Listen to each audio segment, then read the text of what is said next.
Oh boy! Once again, it's that time. Time for the Fike Club.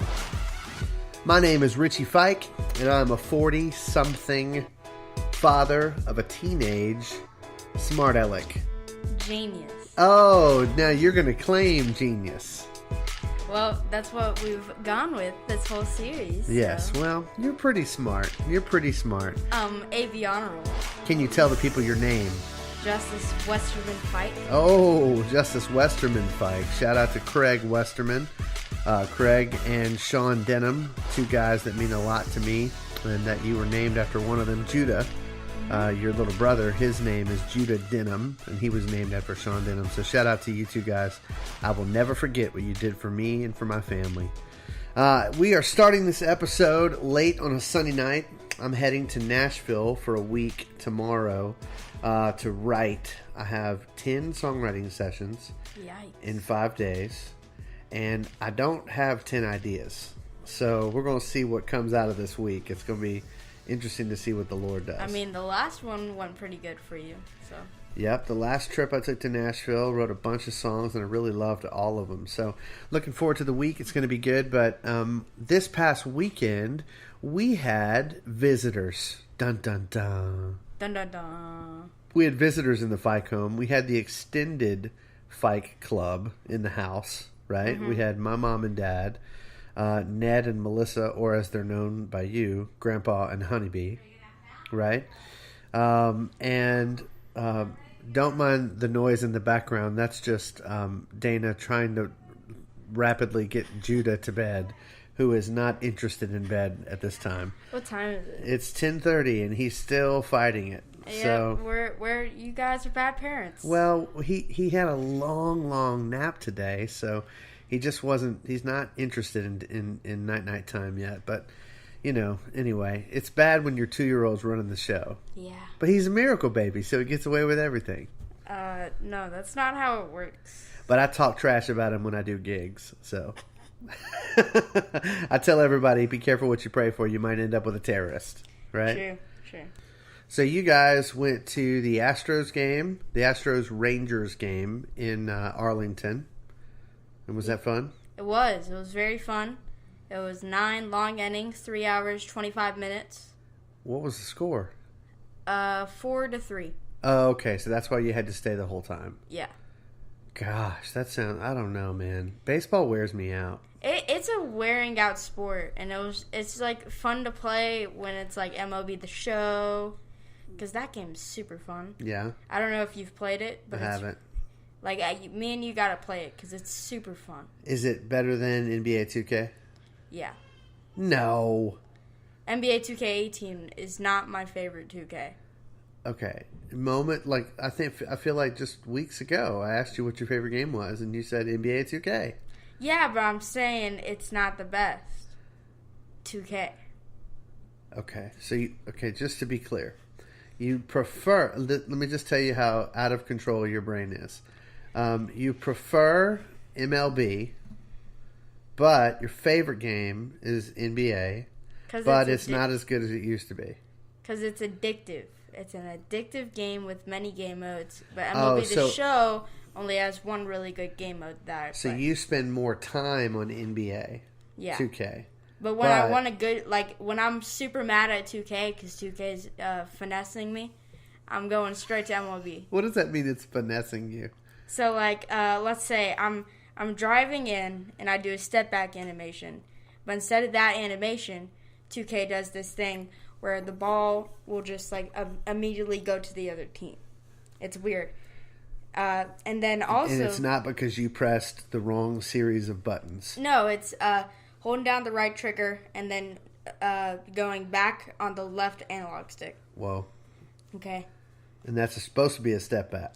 Yeah. And then sometimes they'll glitch and it won't work. We need to do, at some point, a special segment on rage quitting.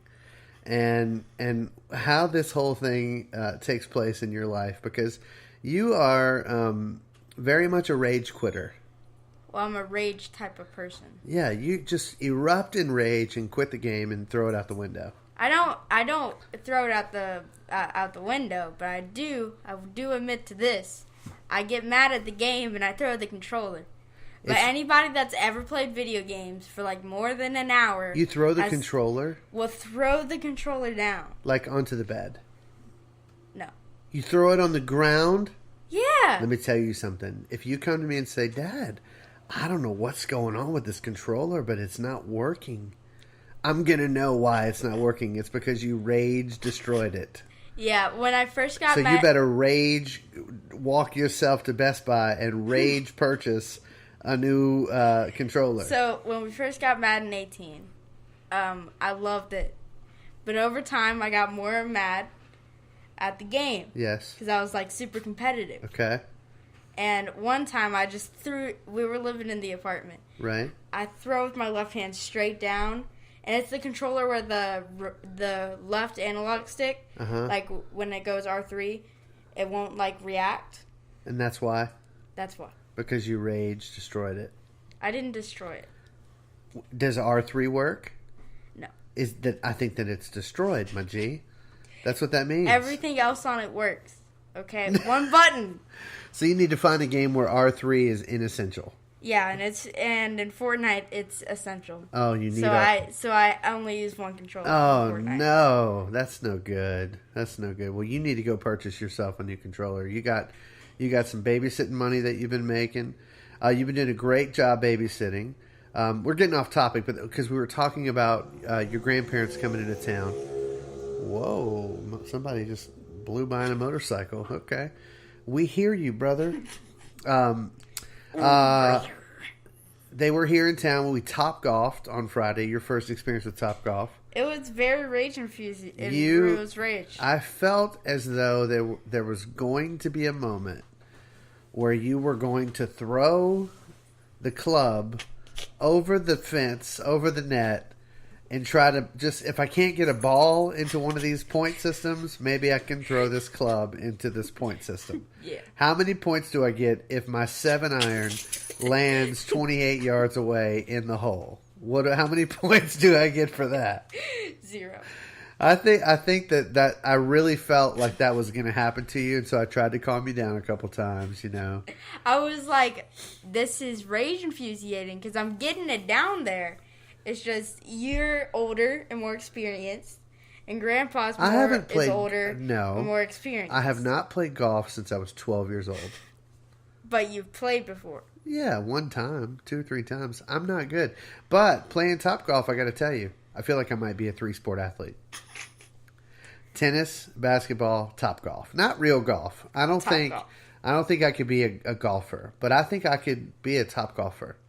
Like, I feel like that's the kind of thing that I could get super addicted to. I'm a 2-sport person. Whoa, okay. Or actually a 3-sport person. Wait a minute. What are they? No, just a 2. Okay, back again to 2.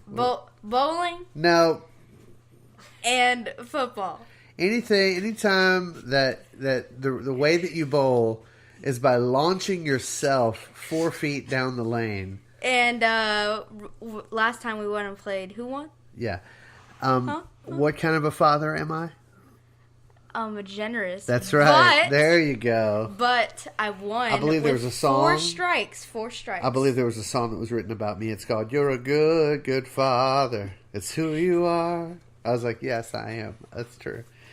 Yep. No. Anyway, so we had a good time with Grandpa and Honeybee, and on Friday night, we went and saw this week's movie of the week. Now, a couple weeks ago, you and I were talking about the movies that you were looking forward to the most this summer, and you really surprised me with this one because I didn't think that. I don't know why you're surprised. I've been really excited about this movie since like August of last year. Whoa! Because like when the first trailer came out for it, which I believe was like August or September, or November, December, around that time. Yeah. I was like, this looks really good. You're what they call an early adopter. Did you know that? Like you see something, as soon as you see it, you go, I like it, I'm in. That's your deal. It's pretty cool. Anyway, the movie of the week is... I'm going to give you a drum roll. Ocean's 8. Movie of the week. The movie of the week. Movie. See the movie.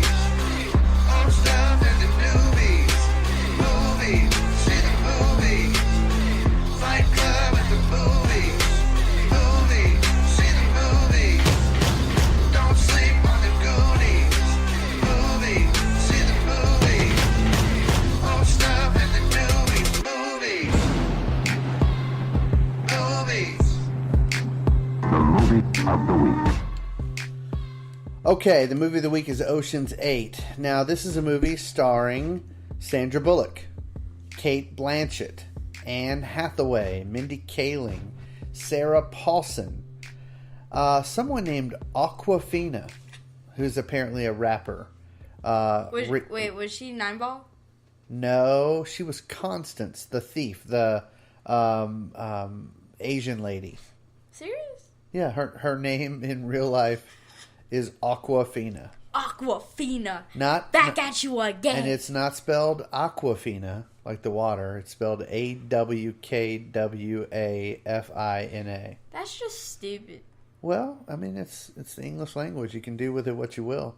Helena Bonham Carter is in it. And Richard Armitage was Claude Becker.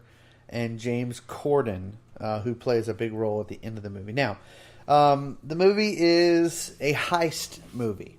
Yes. Right? It's a movie about theft. It's a movie about crime. It's a movie about identity. There's a lot going on in this movie.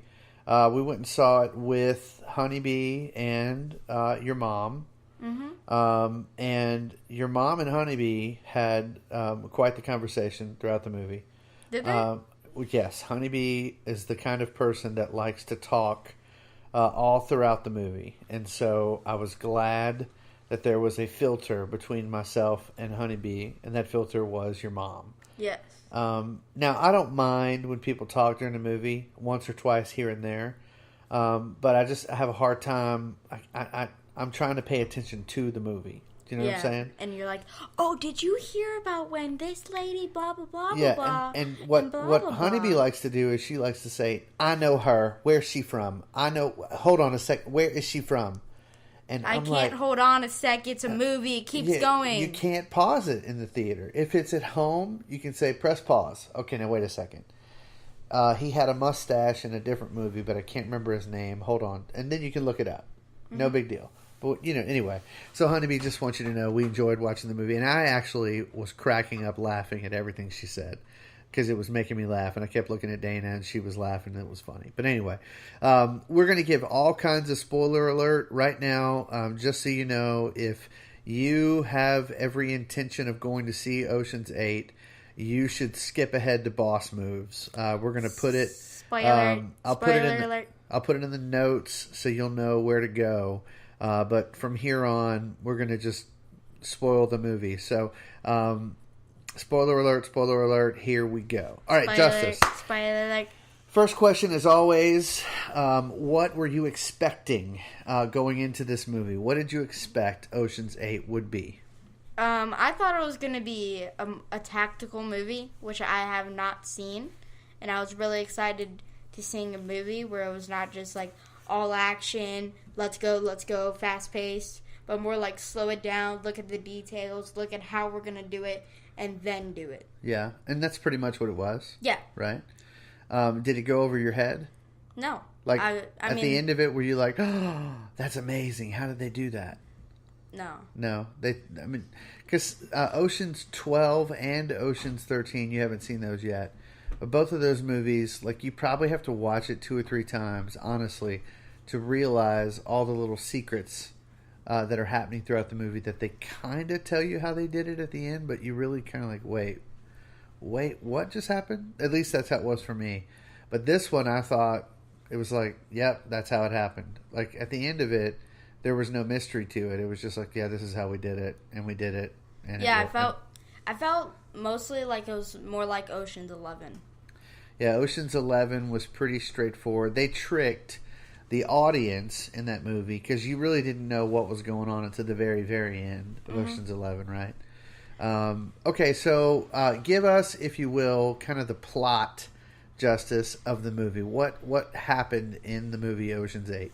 So, Miss Oceans is in prison, and she's getting out, and she's saying, I'm not going to talk to anyone in my family, and because it's like the same start of Ocean's 11. And she gets out, and she calls her friend, who's her partner in crime, and they're talking. They're like, I have this idea to do this heist. Her friend's name was Lou. And she's played by Cate Blanchett. So Lou and Miss Oceans are talking about doing this heist, and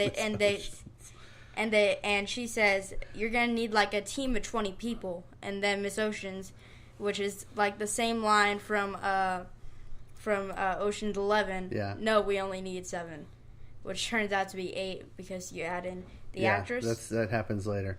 So just so you're clear, her name is Ocean. Her name is Debbie Ocean. Yeah, Miss Ocean. And it's Ocean's 8. Oh, like possessive. Did that just blow your mind? Yeah, I'm not good with the English language. Yeah. So her name is not Oceans. Okay. Miss Debbie then. We'll just call her... Yeah, that's fine. Her name is Debbie. So Debbie and Lou put on this team, and they get all these characters from all around the U.S. Yeah. And they're trying to fill these needs they need for this mission. Yeah. And they say $36 million in your bank account in 5 weeks. Yeah. And that's like here you go. That's the carrot on the stick, right? Yeah. And there's characters all throughout. And let's see, Mindy Kaling is like a jewelry maker. Her name is Amita in the movie. She's a jewelry inspector, but also a jewelry maker. Sarah Paulson, who is, I just love Sarah Paulson. She's awesome. She was so good in Studio 60 on the Sunset Strip back in the day.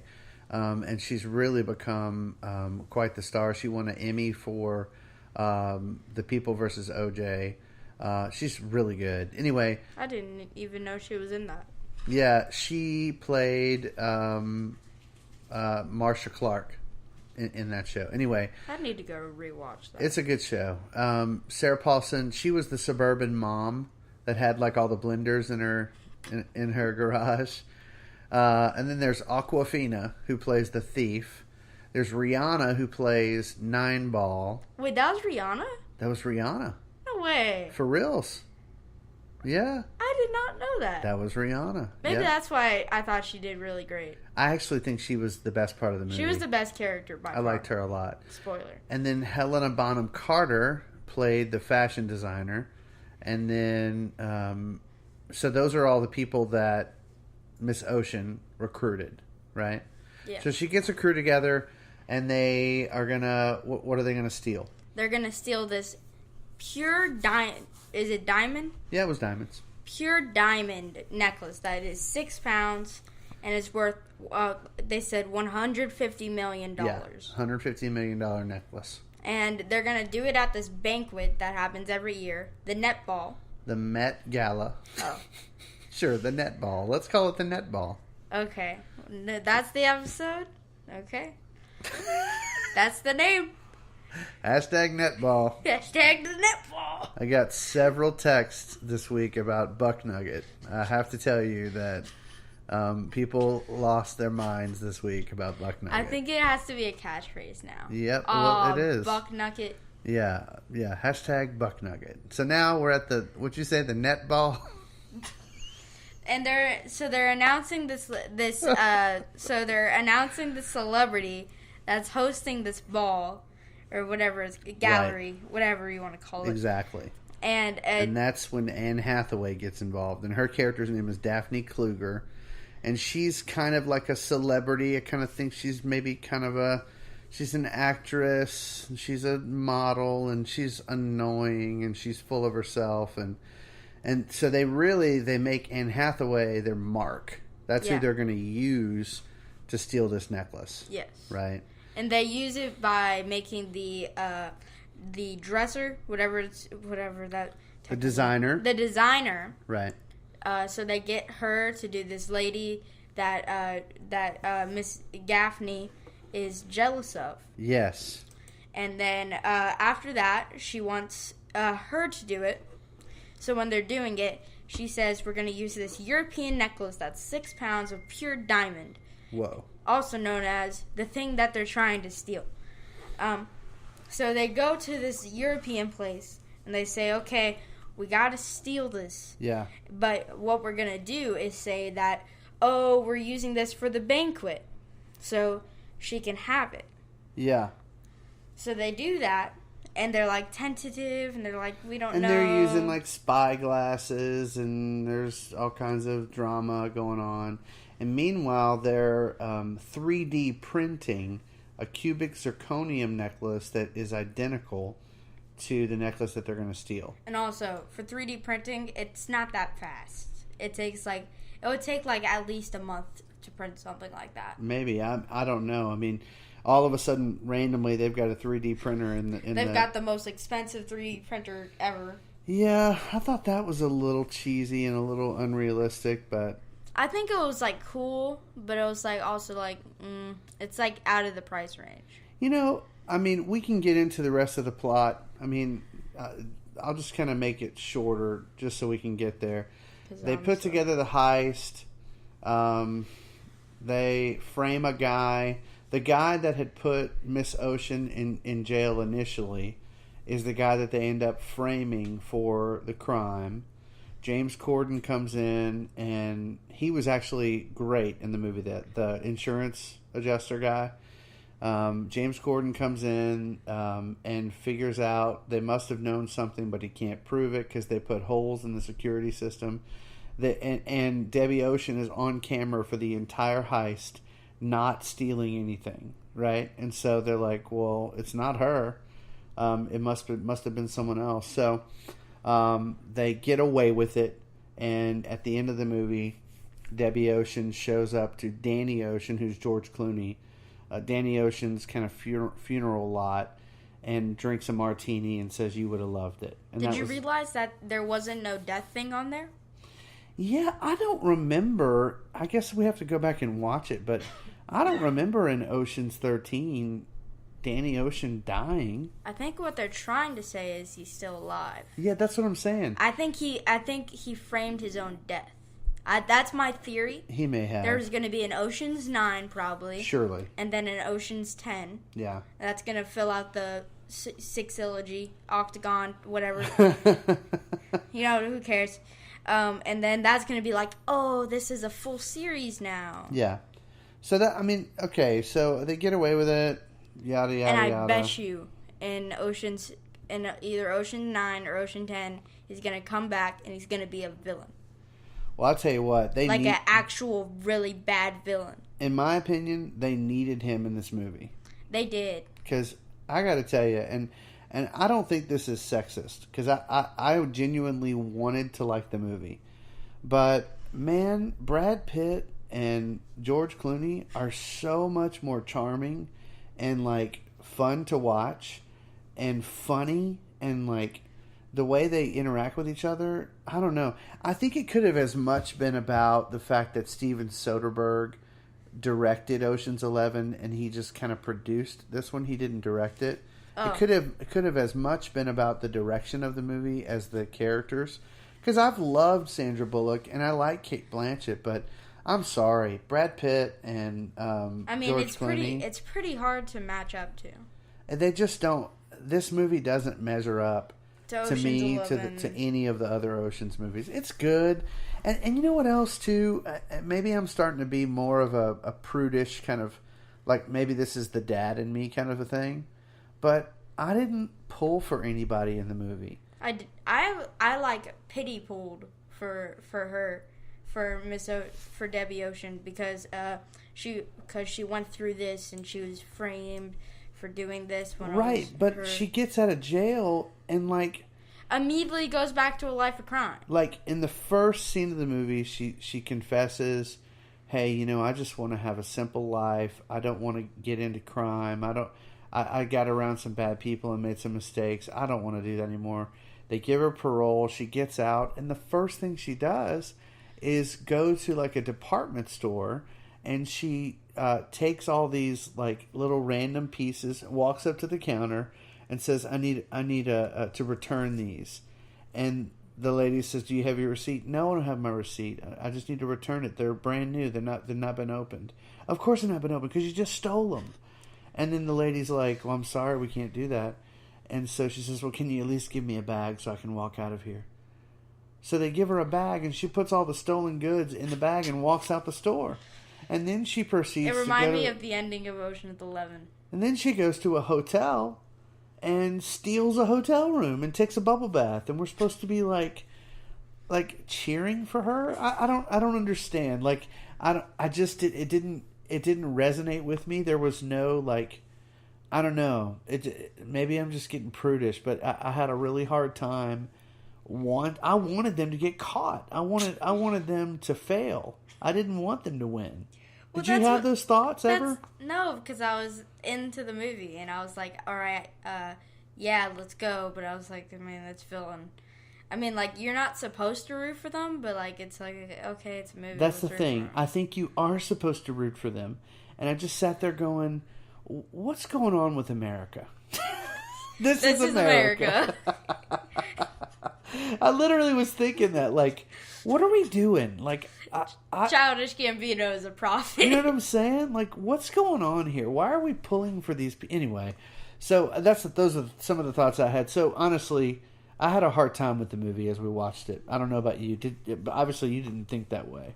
I think like, going into the movie, I was like, this is going to be a good movie. Nothing more, nothing less. So I'm just going to enjoy it.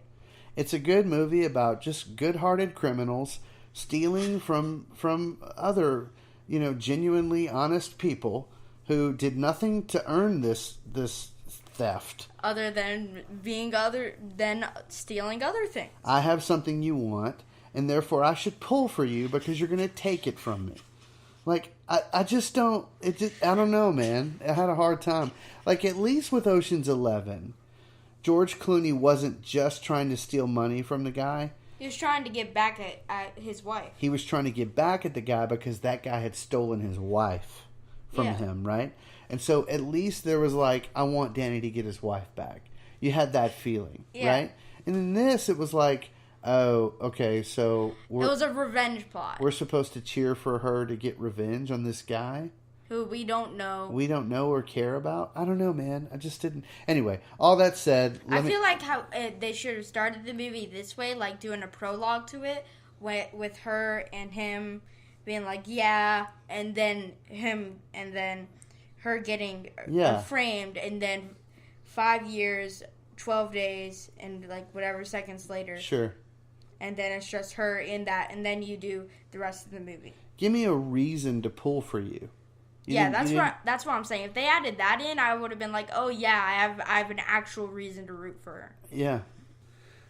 All right. Well, let's get into some of these other questions. I think the tone of our review is pretty clear. But let me ask you, who, Justice, was your favorite character in the movie and why? Nine Ball. I felt like this wasn't a funny movie though, but she was like the only funny bright spot if you're looking for like comedy. Even in the theater, I don't feel like there was a lot of laughter happening. No one laughed in that movie. Not a lot, right? Like, it was a full theater. Mm-hmm. There was no empty chairs. Trust me, we were in some bad seats. I don't think that anybody really laughed. I don't know, man. I think we laughed one time, and that was it. James Corden was funny. Yeah, he was a funny character. Yeah. And honestly, he was my favorite character in the movie. I thought they were going to introduce him earlier because in the trailers, he was there, like, opening scene of the movie. Yeah. He was showing him and then the actress that we didn't know at the point. But you didn't know what the plot was at that point. Yeah, so honestly, James Corden was my favorite character. He had some great one-liners. It's just hard not to like that guy. You know what would have been, what I think they should do for Ocean's 9? It should be like half they're trying to steal something and half James Corner trying to get back at him for one-upping them. So he's going to be like, okay, I'm on you guys now. Yeah, you're on my radar kind of a deal. And then at the end, it's going to be like Danny Ocean coming in and being like, hey. And then like it stops and it leads off to the next year, which would be Ocean's 10.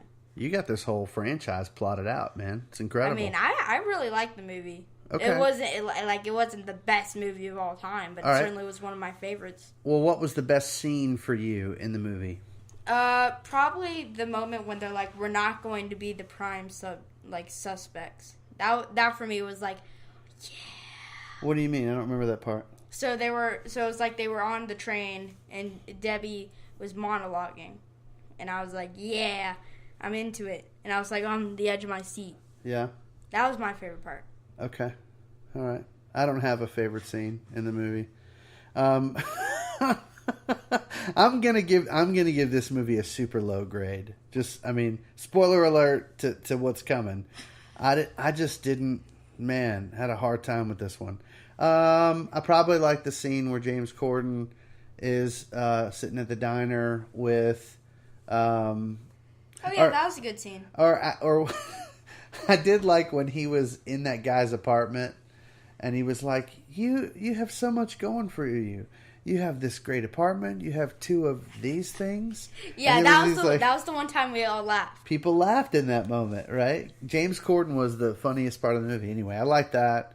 I guess I like the reveal. My favorite spoiler of the movie is when I forget the guy's name, but the Chinese guy that was the acrobat. Oh yeah, that was funny. When he shows up. So really, honestly, she had 9 people helping her. Yeah. She had 10. It's false advertising. It's false. They did the whole thing. I feel like his son's going to be the 9th person. Ooh, maybe. So I like that. Okay. Because they showed his like son being like, okay, here's him. I think it's amazing how far ahead of things your brain works. Like you're thinking about what's next long before. I look for a dynasty. Oh, dynasty. That's what I'm looking for. Okay. Every time I go see a movie. All right. 2 more questions. Where do you recognize the Bible in the story of this movie? None. Really? I truthfully didn't. Let's think about it. It's about stealing. Okay. I lie, I cheat, I steal. Is there stealing in the Bible? Yes. Okay. Good point. Is there plots for revenge in the Bible? Oh, good point. You know, I think you should just do this question because I'm terrible at it. I want you to start thinking about this even during the movie. I want you to be thinking about the Bible. I'm like focused on one thing. I can only be focused on the movie when I'm watching a movie. There's a story in the Old Testament of 2 guys named Jacob and Esau. Remember this story? Oh yes, they're the kids of the first 2 people. Uh-huh.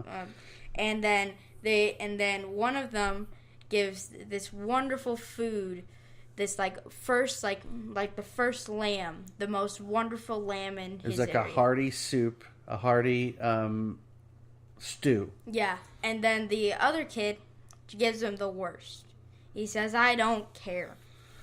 Okay, so you're nowhere near. You're like in the real estate, but like Siri doesn't know how to give you directions from where you are. You're kind of lost. But so I understand the gist. So check it. There's 2 brothers, right? Mm-hmm. Jacob and Esau. Jacob was the second born. Esau was the firstborn. Esau was super hairy. Remember this part? Different story. I was going with a totally different story. Jacob and Esau. Esau's very, very hairy. And Jacob goes out and puts on fur on his hands. Oh, yeah. His father's very old and very blind. And Jacob goes and... I was thinking of Adam and Eve's 2 kids. Jacob goes and cooks a stew. And then he brings the stew into his father. And he fools him into thinking that he's Esau. And he has the father tell him that all of the rest of his inheritance will be his. So basically, Jacob did a heist. Oh.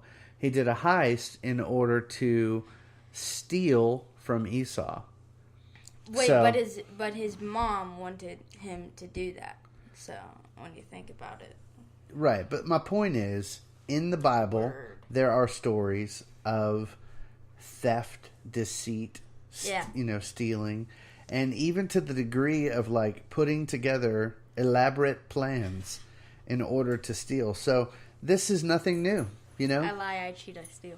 Who says that? Eddie Guerrero. Oh, Eddie Guerrero. Okay, last question. How many fikes do you give Ocean's 8? Scale of 1 to 10. I'll let you go. No, you go first. No, I want you to go first. I would give it a 2 out of 10. Yikes! Yeah, I didn't care for this movie. I didn't care. Now, that said, if they make an Ocean's 9, I'll probably go see it because I want it to be good. Well, I'll say this: if they make Ocean's 9 and Brad Pitt and George Clooney are not in it, I'm probably okay. I don't need to see it. But they need to bring Brad Pitt and George Clooney into this thing. They're going to. I feel like that's going to be the plot of Ocean's 10. Because Cate Blanchett, I'm sorry, she's not cool and hip and fun. I'm just not into it, man. I thought they were. I thought she was the daughter of him. No. That's what I thought. No. It was, anyway. And then I was like, well, she looks like she's 30 years old younger, because in the photo that they had for him, he had, like, gray hair. Yeah. And I was like, that makes no sense. Yeah. All right, so I give it a 2. I give it a 6. Really? Yeah. All right. So there you go. It was good.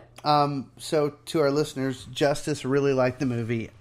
Well, you liked it. You didn't really like it. I didn't really like it, but it met my expectations and went a bit over. You liked it, and I didn't. I just didn't like it. But I have a hard time giving a movie a 0. But, man, I got to tell you, this didn't do it for me. Did you give The Room a 0? The Room? Yeah.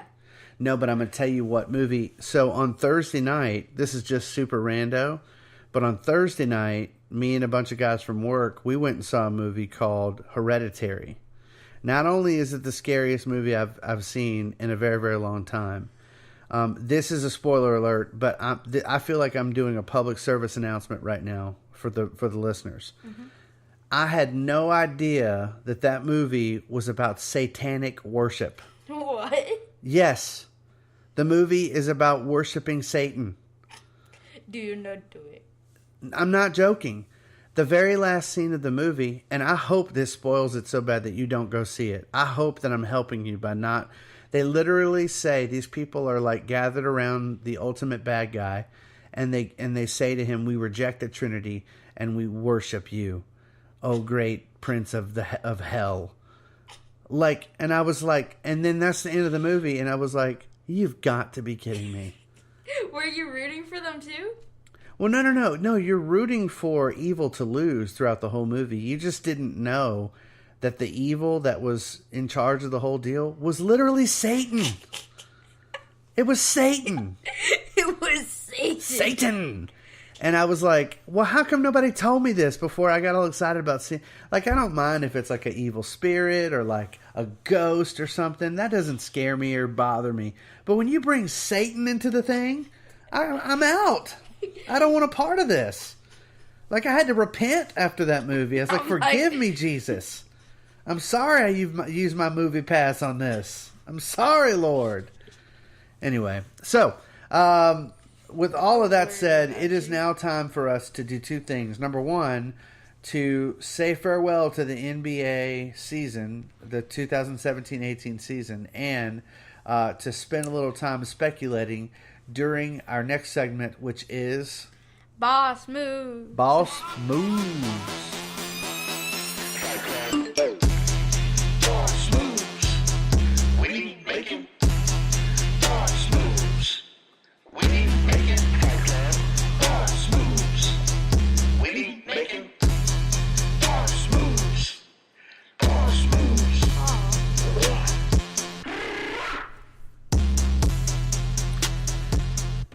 Yeah, so if you're a new listener and you haven't caught up with the old episodes of Fight Club, you might wonder why we do Boss Moves every week and what is this segment all about? Well, Justice... Pretty much it's a free end to talk about sports. Well, it is that, but Justice has his mind set at 13 years old. You have your mind set on a career path already. Yep. And your ultimate dream is that one day you could become the general manager of a sports franchise. Yes. Ideally NBA. Yeah. But you'd be a GM for any team, really. Right? Yeah. Any franchise. What about like field hockey? I'll make it work. I'll make it work. Get a little closer. So, this week we said farewell to the 2017-2018 NBA season. Which was a wonderful season. Headlined by Where LeBron Gonna Go? Well, it was a great season. pretty good playoffs. It was a great playoffs, terrible finals. Yeah, I think you're right. I thought the Western Conference and the Eastern Conference Finals were both really good. Eastern Conference Finals were really good. Like even the first round had me on my seat. Like it was constant this year. I felt like the Pacers could have done it. Felt like the Raptors had a chance. They got swept. Before they lost game 1. And then I felt like the Celtics were they were like a millimeter apart. If you go back and listen to our predictions, round by round, you would figure out that we don't know anything about sports, apparently. We predicted the Warriors. Oh, wait, no, I predicted the Rockets. Yeah, I picked Warriors Cavs. You were right about that. Because I was like, but it's happening. It's always going to happen. And you did say, much to my chagrin, you said, I think the Warriors are going to sweep the Cavs. It sucked to say, but Yeah. it was true. I wasn't for it. I didn't want to see it. I want LeBron. I believe LeBron James is the best basketball player the sport has ever seen. I believe that. Talent-wise. I believe that. Now, is he the best winner? Obviously not. A guy gets to the finals 6 times and wins all 6. I mean, Bill Russell gets to 11 and wins 11. Yeah, what are you going to do? I mean, that's greatness, right? Yeah. So I guess the question then isn't so much about... Pretty much, he's not shooting for championships anymore. He's shooting for making the finals every year. Who is? LeBron. It's kind of, well... At a point, when you make the finals every year for like 10, 12 years, and you're like, oh yeah, he's on top every year. You're like, yeah, that's greatness. He's the greatest of all time. Yeah, I think he's great. I don't know. I would also say that Michael Jordan never played against a super team. He never played against a team anywhere close to what the Warriors are. I mean, goodness gracious. I mean, their starting 5. And man, stinking JaVale McGee out here JaVale McGee. balling out of control. It was incredible to watch. It was sad to see, and it turned out after Game 4, LeBron shows up to the press conference. LeBron had a broken hand since Game 1 playing, Yes. and he had a 50-point game, a 30-point game, a 30-point game, and a 23-point game. Amazing. With a broken hand. With a broken hand. And you know how he broke his hand? By punching it's like the wall thing. They said he punched a chalkboard. And he was so mad at JR. he was mad at JR. But I think he was almost more upset at the refs for that blocked charge call. Yeah, I would have been more upset with JR. I would have been upset with George Hill. Look, you can't blame him for missing the free throw. It's like, okay, dude. Who can I blame for George Hill missing that free throw? George Hill. Thank you. But what I'm saying is, J.R. Smith gets the rebound over Kevin Durant with LeBron James open. We all he saw has it. the ability to go up for a layup. He's not insane. And he just decides, I'm just going to dribble. J.R. Smith is a meme factory, right? I mean, that moment has produced more memes than anything I've ever seen in my life. The face, the exasperated face of this LeBron right here? James with his arms out. I mean, There's so many funny memes of him like, it's right here. Yeah, terrible, man. Okay, so let's just speculate for a minute. Let's speculate. Okay. Where, if you, this is the Boss Move segment. So normally what we do in the Boss Move segment is we would highlight we would show attention to either a really good boss move or a really bad boss move, like the Jerry Colangelo thing that happened just a week ago is an example of a very... It was not Jerry Colangelo, it was Brian Colangelo? Sorry, Brian Colangelo, you're right, who had a burner account. That's an example of a bad boss move. Yeah. And we've expressed some really That's good a bad boss moves. move. Whoever drafted Darius Geis, that's a good boss move because he's going to be your rookie of the year. You heard it here. Yeah, you've been saying that. But let's pretend for a moment that we are LeBron James. Wait, can I just say one thing before about Sure. a player in this year's draft that I'm really excited about? So there's a player in the 2018 draft that you are excited about. Oh, yeah. Mo Bamba. Trae Young. No, Mo Bamba. Mo Bamba. Dude's a beast. 7'10" wingspan. Dude can make threes. He's been doing camps with Joel Embiid the past month. He literally analyzes every NBA center's game and takes things out of their game that he can use for his game. Okay. Dude is like extremely smart. Like, he could have went to Harvard. Is he better than Jokic? I think he has the potential to be. I feel like we're going to talk about LeBron forever. Yeah, we are going to talk about LeBron forever. So, let's start now. Where is LeBron James going to go? Most of the speculation... I'm down to 3 teams. Okay, most of the speculation is Los Angeles Lakers, Houston Rockets, Philadelphia 76ers, Boston Celtics, Cleveland Cavaliers. Forgetting one major team. Who? San Antonio Spurs. I haven't heard that. I don't see how that could happen. Kawhi Leonard moves to shooting guard. Okay. LeBron James, small forward. You traded LaMarcus Aldridge for a good power forward with your first round pick. So you're saying that's what you think is going to happen? That's a scenario I've been keeping in my head. I think that's the third. Fourth would be going to the Sixers. Second is going to the Lakers, and first is definitely the most interesting. The Rockets. No, Celtics. Yeah. You can't. If you go to the Rockets, you're getting rid of Trevor Ariza, you're getting rid of Clint Capella, you're getting rid of Ryan Anderson, you're getting rid of Eric Gordon. No.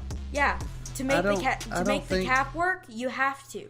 It's Why? an actual fact, because you're paying Ryan Anderson $23 million, you're paying Eric Gordon $16 million, and you're paying Trevor Ariza, assuming he resigns, around $10 million. Okay. And then you're paying Chris Paul, if you resign him, $29-30 million. What if James Harden's on a $40 million contract? But what if? And Clint Capella, if you resign him, that's $25 million. You're in the luxury tax. Why do we got to pay Clint Capella $25 million? Because Clint Capella is your third best player at the time. I just think, what if LeBron says, I made enough money.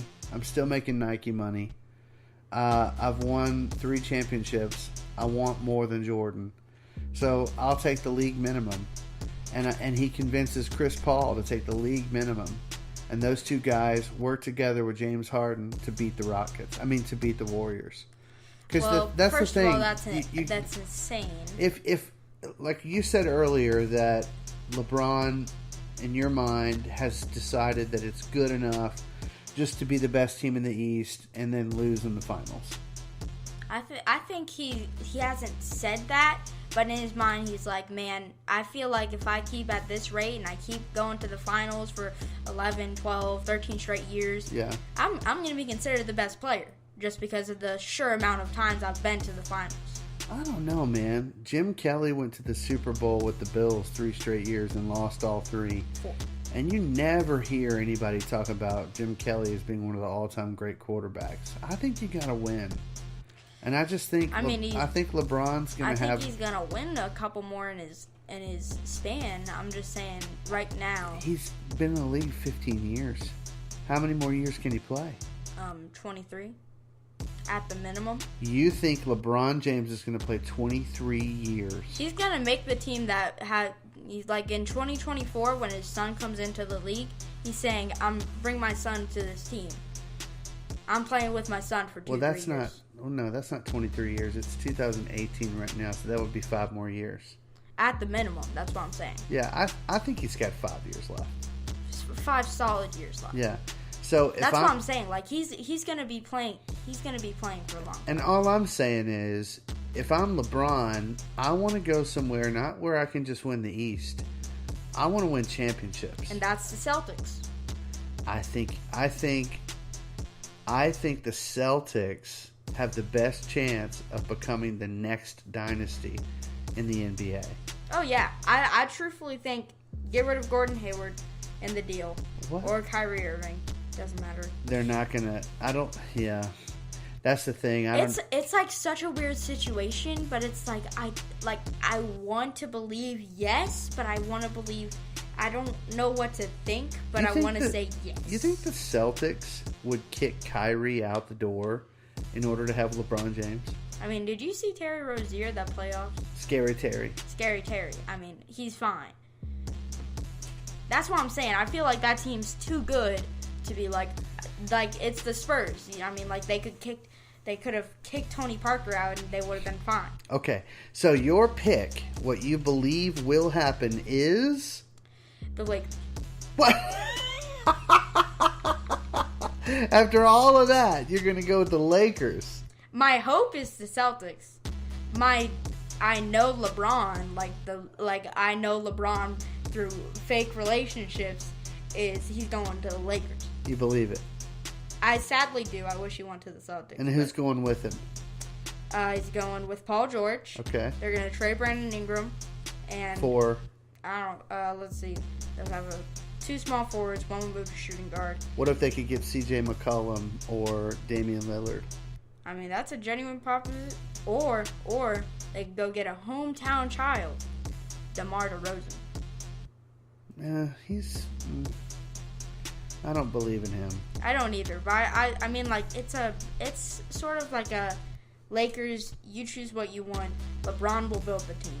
I think if they could give up a pick and one of those They don't have picks. They have a pick. No, their 10th pick, which was their pick, is with the They don't Sixers. have a second round pick? Sure. So give up a second round pick and one of those guys that have been first round picks recently. Who are their guys? Julius Randle, Lonzo Ball, Brandon Ingram. Yeah, so I'll give you Brandon Ingram.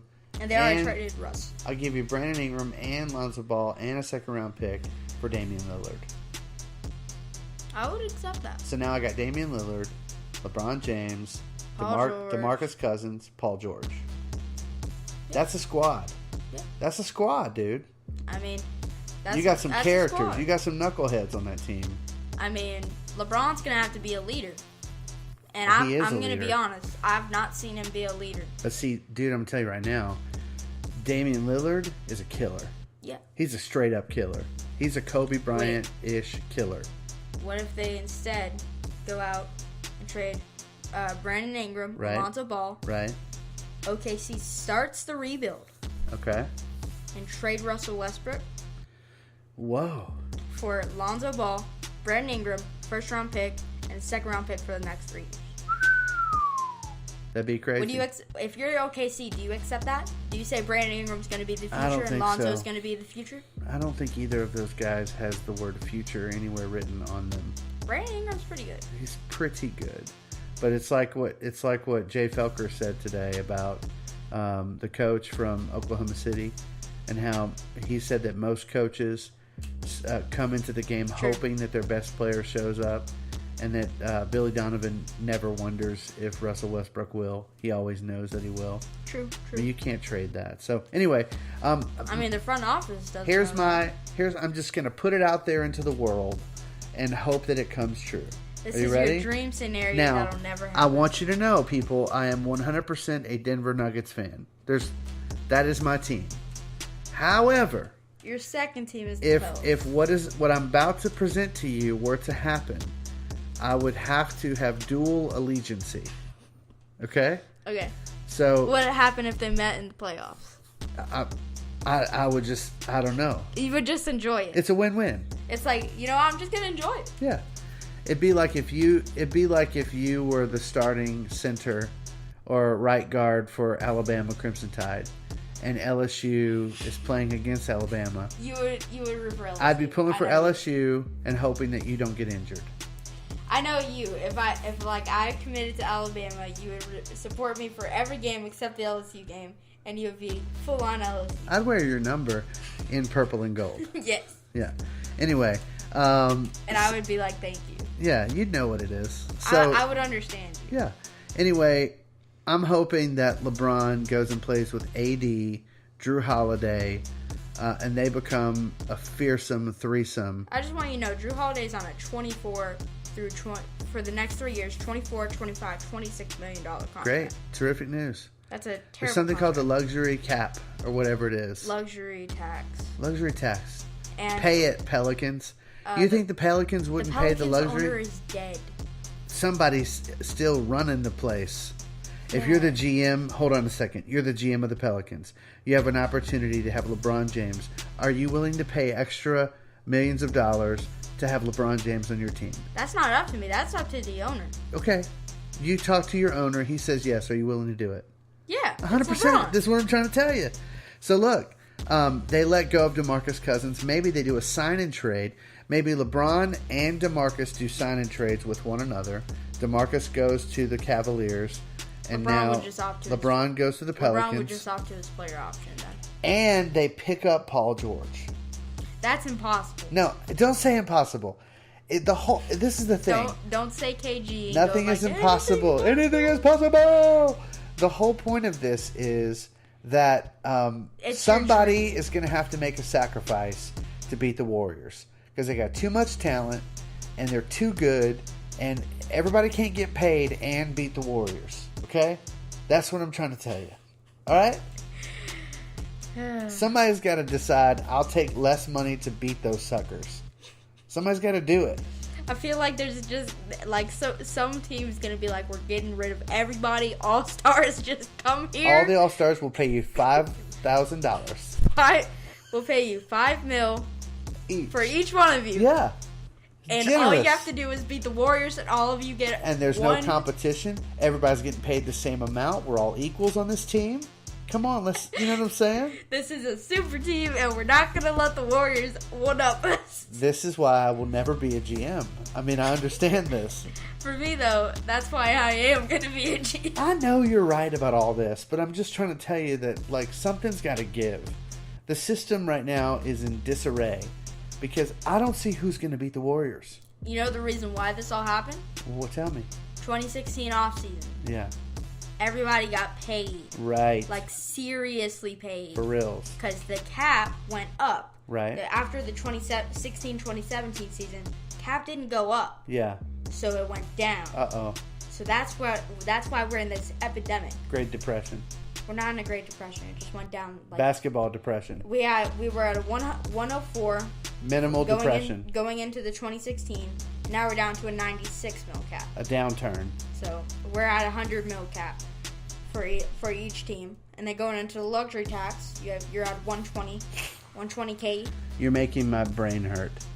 I'm just talking money. I was told there'd be no math. Well, I'm a math genius. Oh, okay. Look at my grade. Well, now that we're talking about geniuses, I think it's time for us to move on to the next segment that we do every week. And it is the point of this segment is to highlight someone who has taught Justice Fike something of great significance. And it's named after a teacher who made quite an impact on you, Miss Kathy Stroup. That's right, people. It's time for the Stroup Award of the Week. Stroup, baby, Stroup, baby, Stroup. This award is called the Stroup, baby, Stroup. This is Stroup. This award is called the Stroup. All right, Justice. Stroup. The Stroup. Who is receiving this week's Stroup Award of the Week?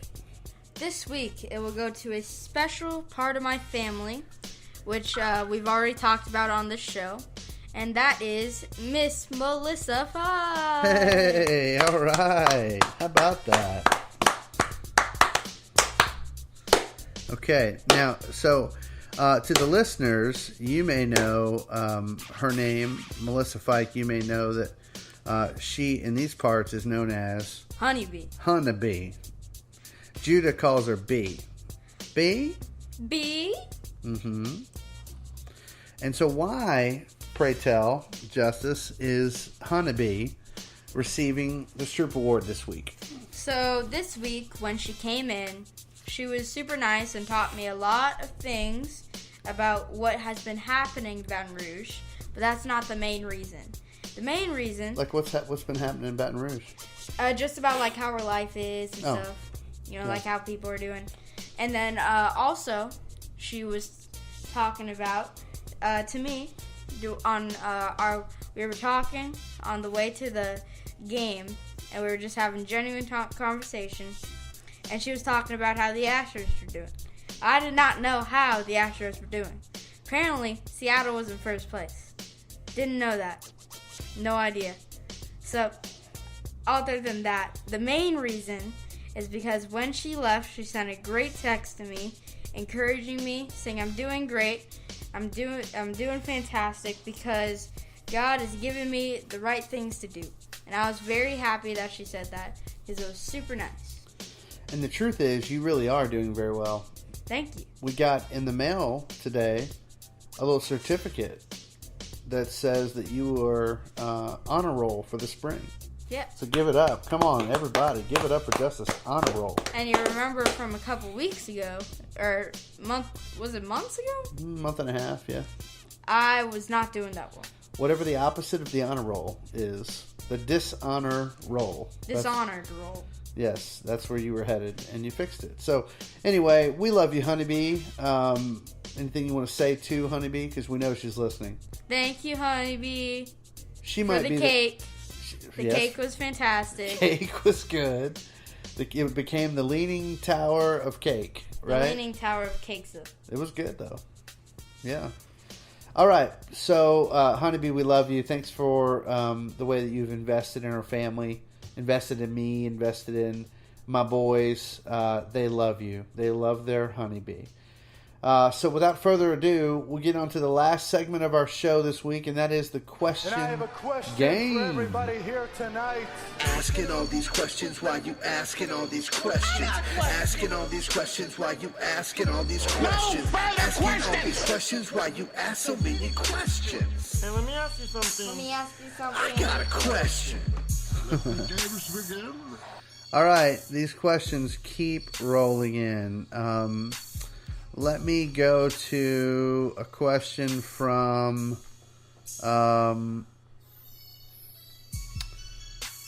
Christina. Ooh. You ready? Yes. Justice. If you were a bird, would you rather eat worms or bird seed?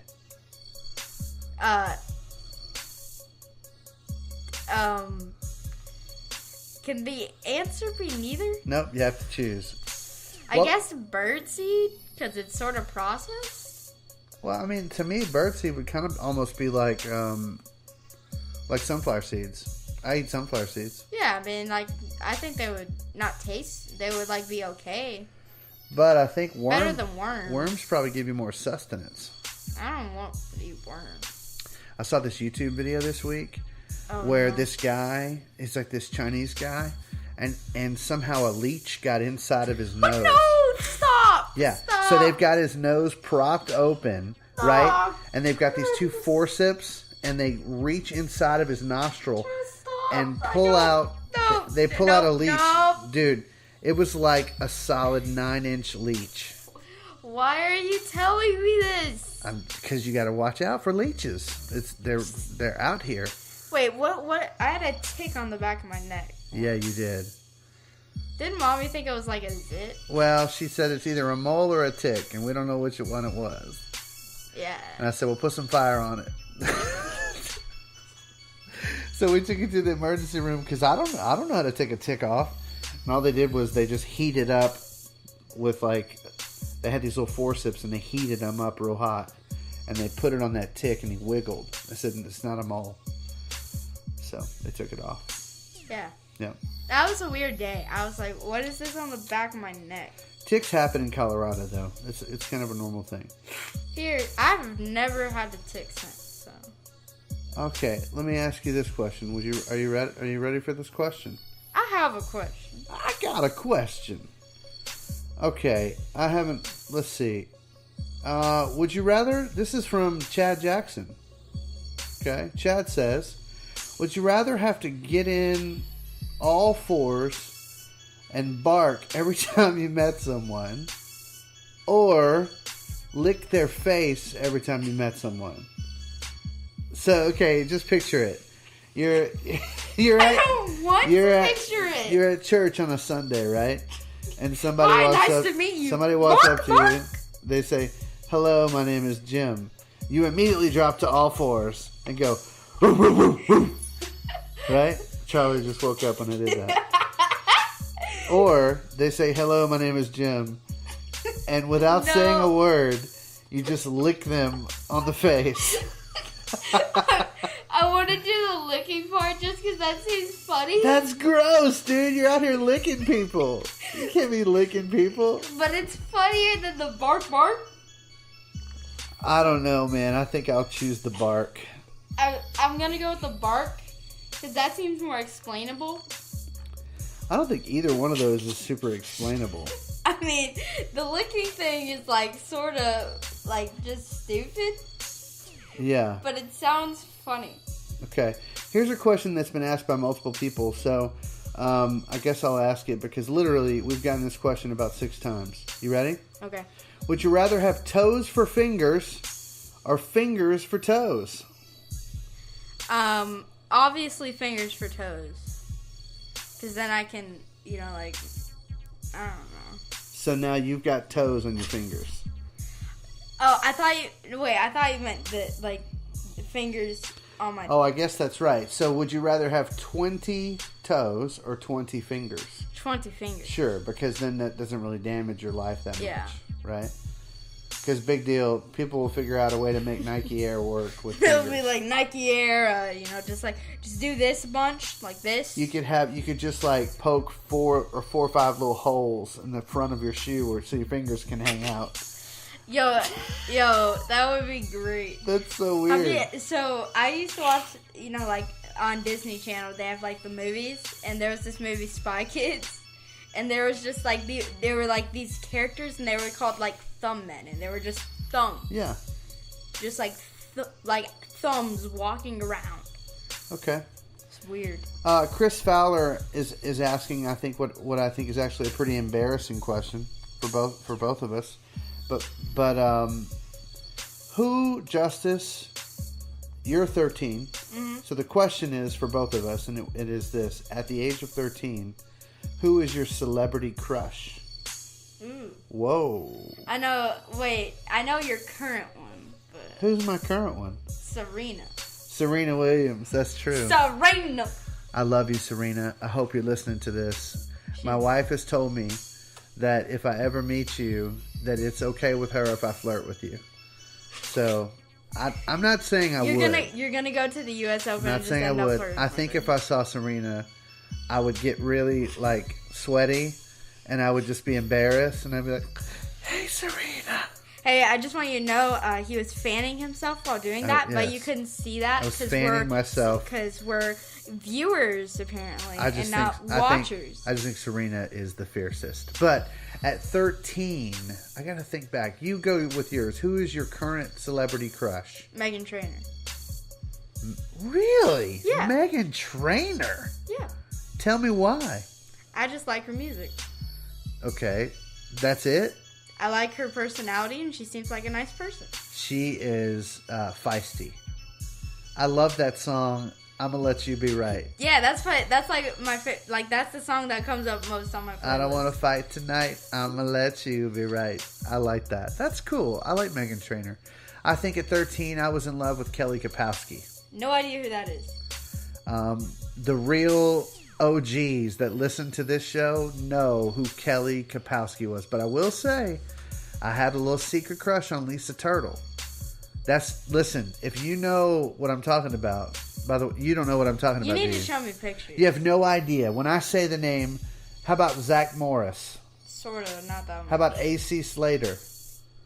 I know Slater, but not the AC. How about Kelly Kapowski, Jesse Spano, Lisa Turtle? How about Screech? How about Mr. Belding? You don't know any of these characters. Nope. This hurts my heart. Even like on reruns, you don't know Saved by the Bell? I mean, it's on Netflix, and I watched like the first episode. But that's okay, it.